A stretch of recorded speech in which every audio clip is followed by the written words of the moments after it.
angket ini adalah hak yang ada pada lingkupnya DPR RI. Ketika memang presiden dan pembantunya di dalam menjalankan roda pemerintahan ada yang memang dianggap melanggar konstitusi, lebih melanggar Undang-Undang Dasar 45. Maka DPR dapat memanggil presiden meminta pertanggungjawabannya. Nah, tidak hanya itu, pembantu presiden pun bisa dalam hearing, ya, dengar pendapat. Jadi sekarang trennya saya lihat dari pemilu yang telah berlalu kemarin, ya, seolah ada kecurangan. Maka DPR akan membentuk pansus ataupun membentuk hak angket. Dalam pansus ini nanti ada hak angket, ya, untuk meminta pertanggungjawaban presiden. Saya pikir itu sebuah hak, ya, yang ada di DPR. Tapi kita jangan lupa KPU ini juga punya hak, ya.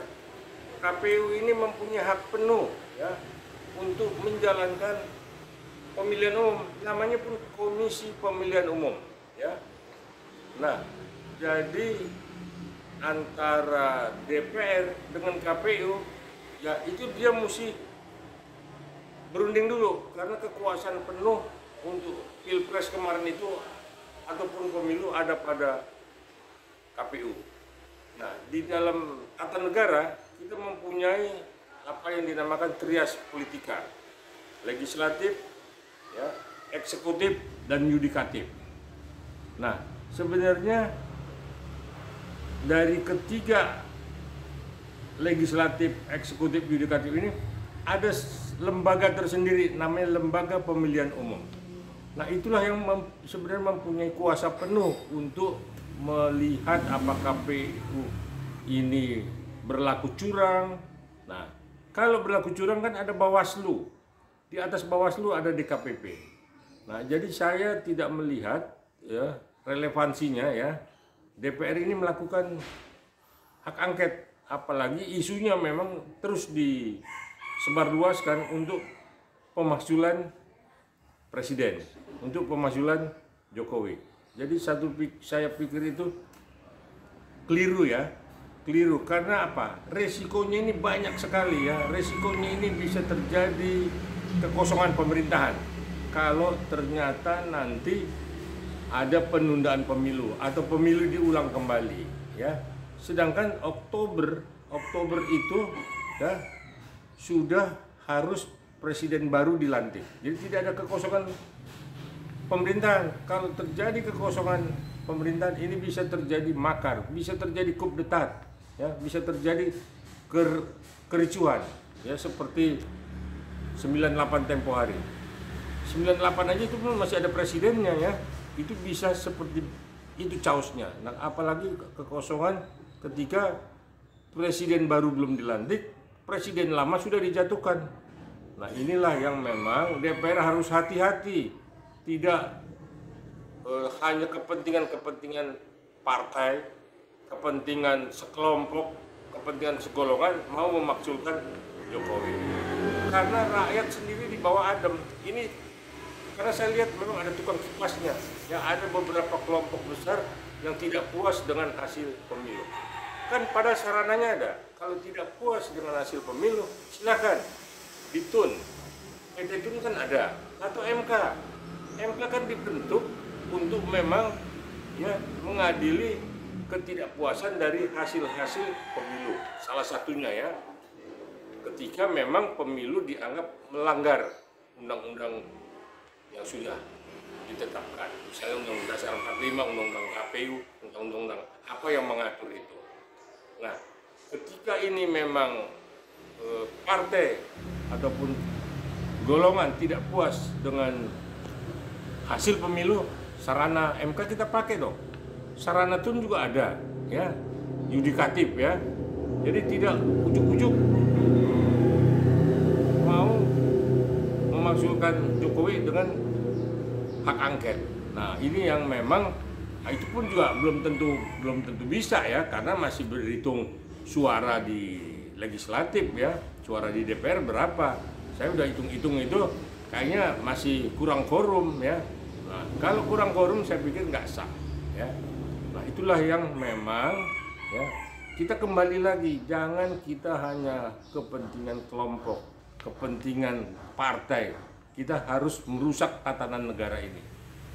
Pemilu berjalan, saya bilang luber, jurdil ya. Kalau ada 1-2 selip itu saya pikir bisa ada sarananya di MK atau di TUN ya. Itu pun menyangkut mungkin anggota pileknya ya, legislatifnya ya. Tapi kalau pilpresnya saya pikir udah mayoritas kok. Prabowo udah memang dengan Gibran itu suara tertinggi, suara terbanyak. Gitu. Nah, jangan lagi kita mundur ke belakang, seolah karena kipasan-kipasan kelompok-kelompok tertentu akhirnya DPR terpengaruh. Saya pikir hentikan itu untuk pemakzulan ataupun melakukan hak angket kepada presiden.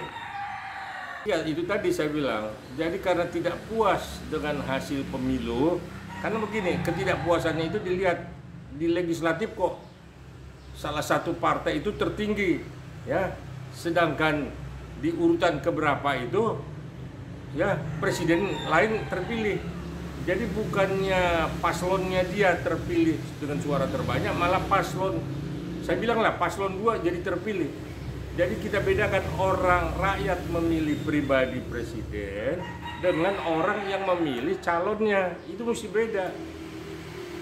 Sekalipun dia dari partai yang memang partai pemenang 2019 lalu itu dia jadi nyalek ya, tapi belum tentu dia tidak milih Prabowo sebagai presiden. Ini kan ketidakpuasan politik ya pada seseorang yang memang sudah terlalu lama lah dia berkuasa dan dia tidak mau hilang kekuasaannya ya.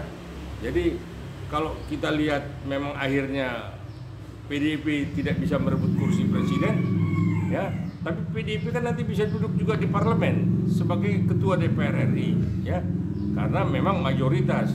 Nah, tapi jangan dicampur aduk, orang memilih presiden ya, belum tentu juga dia memilih PDIP atau dia memilih PDIP dan dia juga memilih presidennya waktu itu nyoblos Prabowo. Nah, jadi itu yang mesti kita bedakan ya, antara legislatif dimenangkan oleh PDIP dan Prabowo dimenangkan untuk menjadi presiden dan wakil presiden. Ini soal pribadi aja kok. Kita senang dengan pribadi Prabowo dan Gibran, dan mungkin si pemilih pilek ini senang dengan dari partai PDIP. Nah, di luar partai-partai lain ya.